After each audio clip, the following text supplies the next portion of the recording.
Alright, here we go.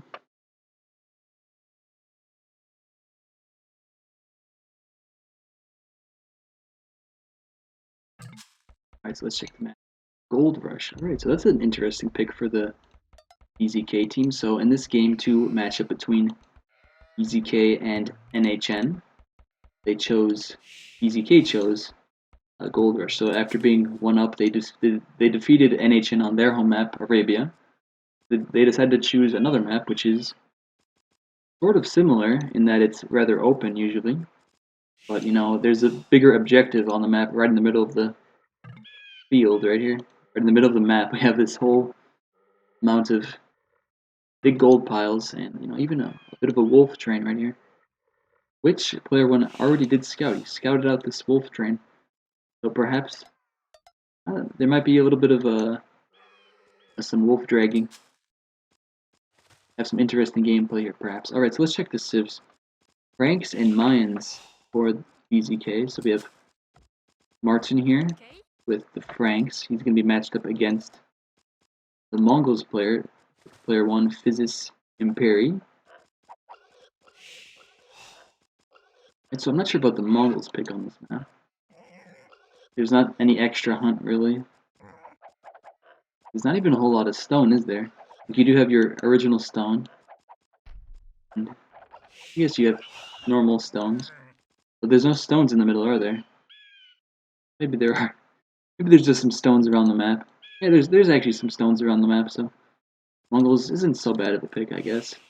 But Japanese, now this is a strange pick for me. The Japanese on Gold Rush. Why would anyone pick the Japanese? I mean, Japanese have been buffed in this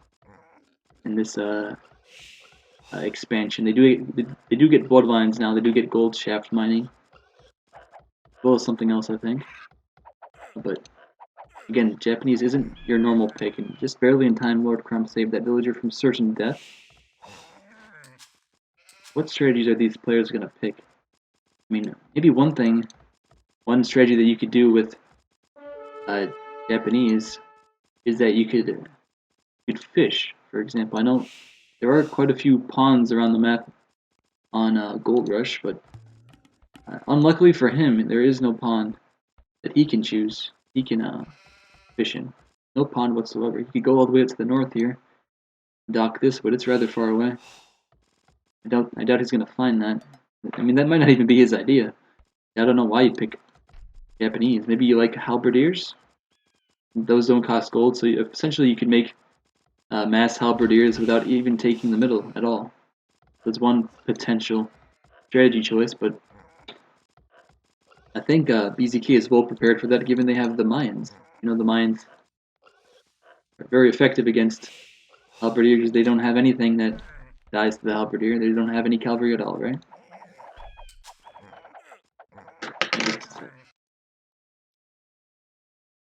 I'm just making sure I was speaking, you know, that I wasn't muted. Alright. So it looks like two deers were pushed by player 1 here. Let's see. He's gonna be going for a very fast feudal time. Like a 19 pop. He could go 18 pop if he wanted, but perhaps he doesn't like how poor his economy is, and he wants to make a couple extra villagers. Yeah, actually he needed to make a second building as well, so it makes sense that he wasn't keen to make that second building. So he's gonna click up now that he has 19 population, has both of his buildings, but he wants to be more efficient here, right? Good. Still a rather strange mill placement. I would have put my mill right over here. I guess it's fine. It's better than the last one. Not as bad as the previous mill that you had.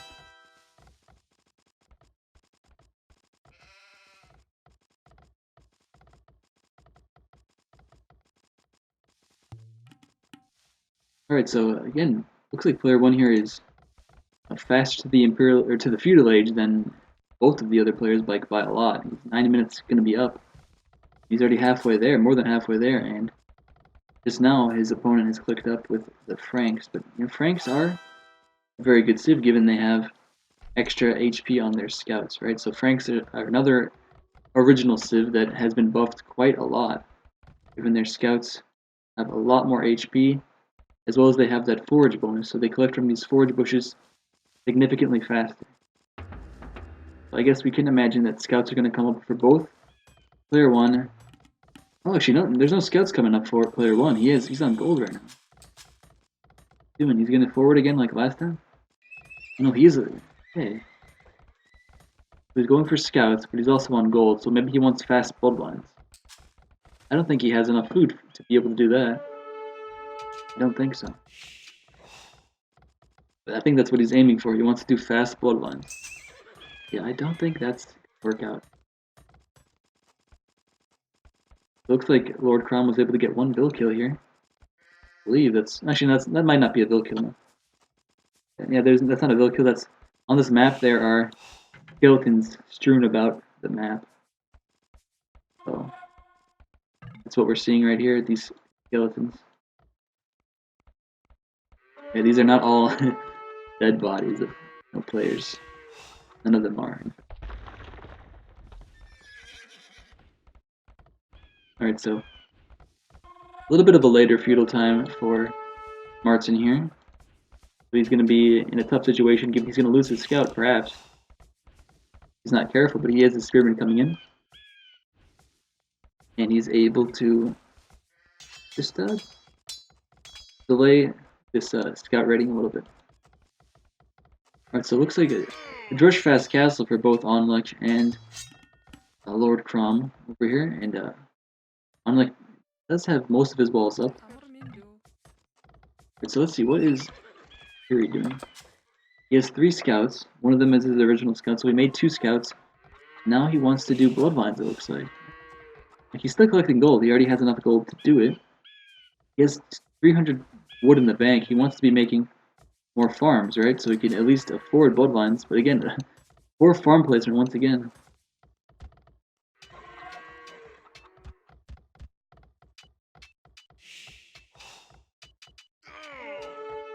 So it looks like, oh yeah, 1 bill going down for Martin, but 2 scouts down for Physis Imperi. Or not Physis, but yeah, Physis Imperi, yeah.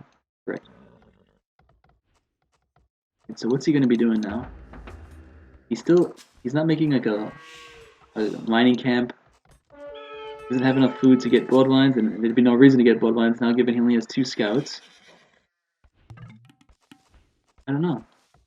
I guess he is only 1,400, 1,500 players, so maybe everything that he does doesn't really make sense. Doesn't need to make sense, right? It's not supposed to make sense. So a Drushfast castle for both OnLeKe and Lord Crom.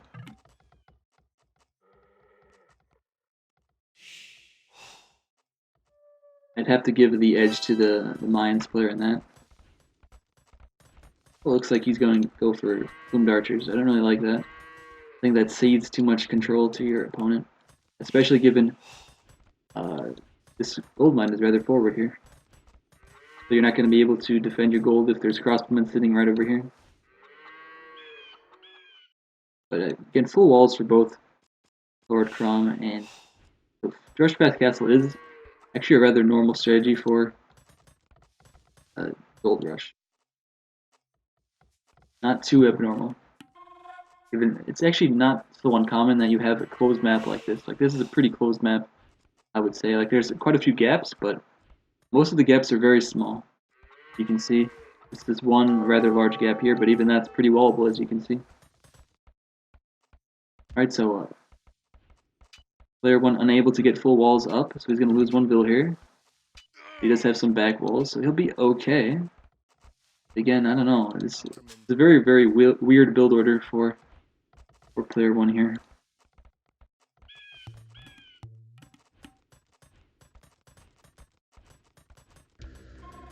Alright, so now Martin himself is transitioning to gold. He's going to build a blacksmith and try and make his way to the castle age pretty soon. See what he's doing. He's going to try and sneak behind him. I'm not sure about that. I guess it does make sense given you can't do so much damage with these scouts any longer unless you sink them into your opponent's base. I guess he's decided, I want to use my scouts for something, not just scout with them. That's why he's in the back of his opponent's base right now, although he hasn't done any damage just yet. He will kill 1 villager here. I'm not sure what happened to these spearmen. They're got kind of confused. These two spearmen should have been able to do a lot more damage than what they did, although he would have needed to make even more spears. So right now, Imperi's economy is a complete mess. He's not able to take most of these farms, not able to take his forage bushes. He's not going to be able to get to the next age. Meanwhile, his opponent, Martin here, he's going to be clicking up pretty soon, yeah. Pretty damn soon he's going to be on his way. So let's see what Lord Crom does here. 18-minute castle time, not too fast, but not too bad either. He only has 7 archers right now, so that's pretty good.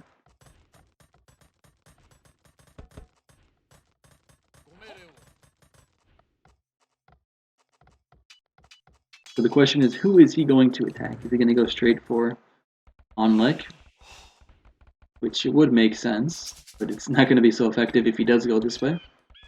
Given his castle's already going up, but imagine if he was going forward with his crossbows already. Like, he should have already sent his crossbowmen forward and sit them right over here, and then he would have denied this castle.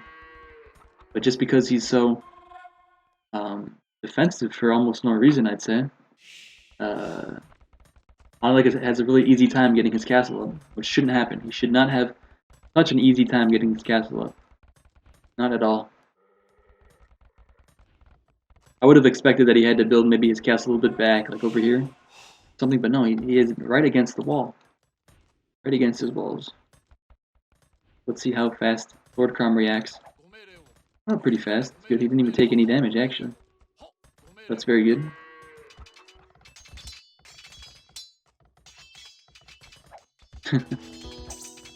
Very, very nasty situation for this Imperi here. Very, very nasty.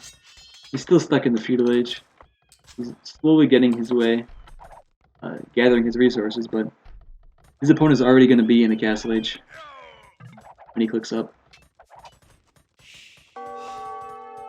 We have 2 stable knights here for Martin. We have the castle up for OnLeKe. So we're going to have plumed archers and knights working together to do damage on their opponents. And I think the damage is already dealt on player 1 here. Player 7 is fully walled, so he'll be okay. But if he wants to expand towards the middle at all, he's going to have a hard time against the plumed archers and the knights together. Now, OnLeKe already has a castle up in the middle, so he has built himself quite a significant villager lead already. 4 villagers ahead. He also has this 3rd TC. He lost 1 villa here, but that's okay. Too bad. He's going to be massing up some plumed archers. How many does he have? Only, oh, he has 9. 9. They're over here.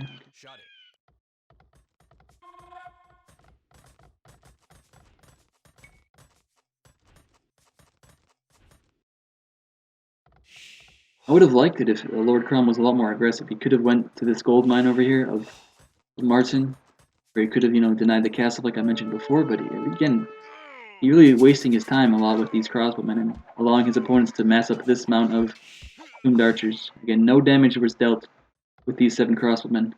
None at all. Except for actually, well, 1 villager. Shouldn't say none, but only 1 villager.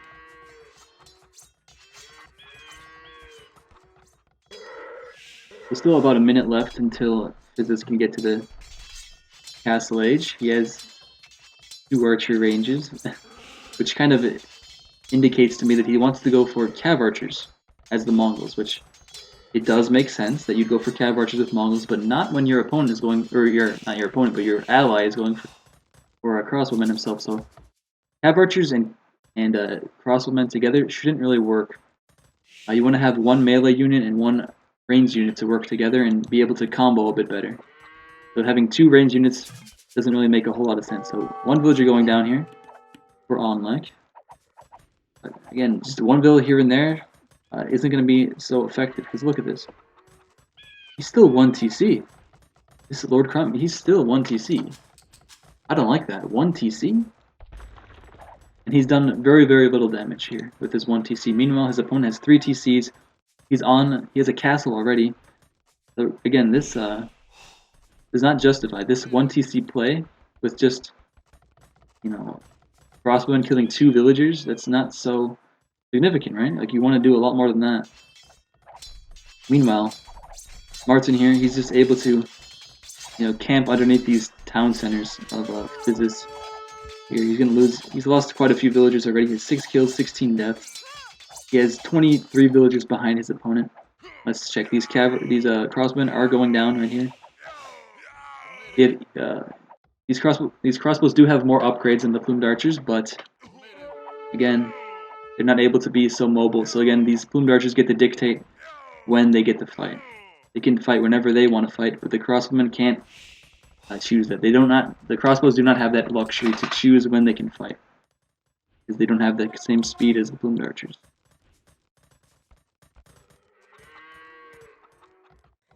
Yeah, this is just a matter of time until it's GG here. Just not good play from the NHN team. Again, this guy, he's only like 1500 or so, so it makes sense that he's not able to stack up against these two BzK players who are both 1900 2K players.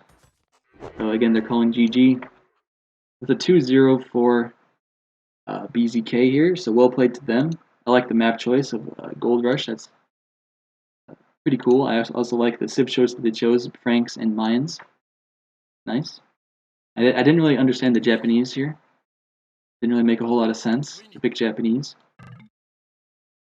Again, just like I said, player 1 here wasn't able to stack up against his opponents. So you see 25 kills for Martin. 24 deaths for Civs here. Yeah, not so good, and the Vill highs are heavily in the favor of the BzK team. With the 2-0 for BzK. So well played to them. And that's about it for them. That's about it for this stream as well. So yeah, thanks for watching, guys. I think that's about it. I don't know.